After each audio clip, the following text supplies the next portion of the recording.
heads up today, and this will be the first of, I think, a series of presentations that we planned for the board about the Portland-Milwaukie project.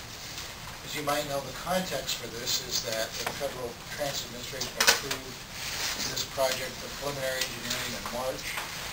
We have been marching quickly through the PD process and expect what we call 25% preliminary designs to be completed by early December. That will, I think, put us in the state where we'll want to come back to the board and do a very full briefing on the issues that the preliminary engineering phase has discovered, those that we've resolved, those that remain, where we are with the overall financing plan, and sort of the features of the alignment, including the design of the bridge that we've continuing to work on in detail with, for example, RBAC meeting just yesterday where we were looking at integration of art concepts and aesthetic lighting and many other issues. But the reason we wanted to come today was really talk a little bit about the contracting plan. And as you know, the board has many roles related to the whole contracting of the project and to actually bring it to fruition. The project, remember, is valued at about $1.4 billion in total cost. That's at the locally preferred alternative. We'll get new cost estimates as we complete $1.4 billion. As we complete the preliminary engineering, 7.3 miles, 10 stations, 2 new parking garages providing about 2,000 parking spaces. The bridge, of course, a key feature, expected ridership about 27,000 in year 2030. So very strong alignment from a ridership standpoint, from a development standpoint. And to implement the project, we're required to provide what we call a contract implementation plan for the FTA, and that's being put together in a final form. We've discussed in preliminary motions. But as we go through this, we sort of try to, in a couple of key steps, decide how best to contract the project.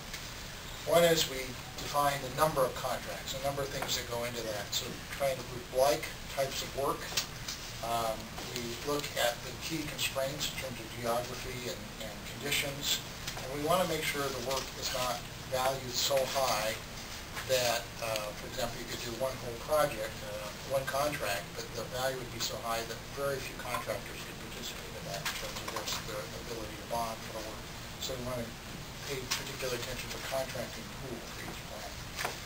We also then look at the best contract delivery method, and I have some notions earlier about why our view of this has changed over the years a little bit, but we then consider whether a design build, a construction management / general contractor or CMGC style is best, or whether a design bid build is the best way to go. And we go through a fairly rigorous process in terms of a checklist system of looking at the particulars of each particular contract and then trying to land on the best, most sound conclusion in terms of achieving our goals.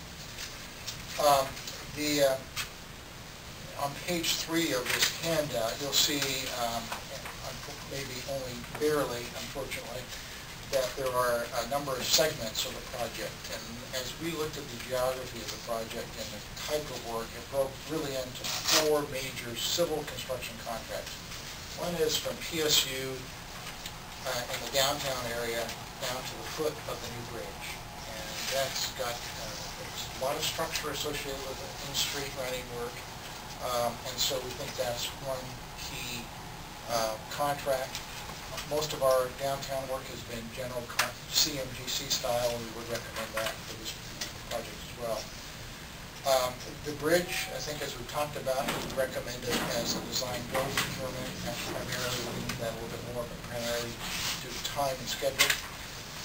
The industrial lease side is a lot of work that will require a lot of staging related to the right-of-way program and the acquisitions and the utility relocations associated with that. So again, a complicated piece of work that we recommend as a value-based selection of a construction manager, general contractor, form of contract.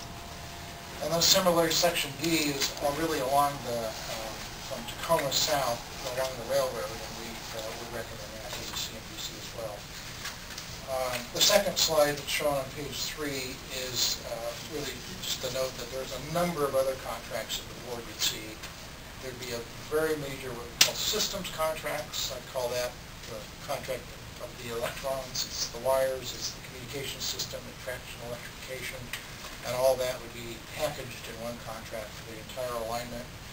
The parking garages are separable entities that we've found very good local capability in terms of local contracting communities. So again, design build tends to be the most efficient way to procure that.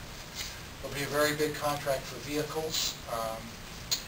The interesting thing about both vehicles and the second item, which is the last item, which is the maintenance facility, is that we have to think about not only how do we do the Portland-Milwaukie, but what happens when the Columbia River Crossing project comes on board. And so how do we begin to provide the contracting vehicles that can achieve the objectives and needs of both projects. So that's a little bit of complication on that.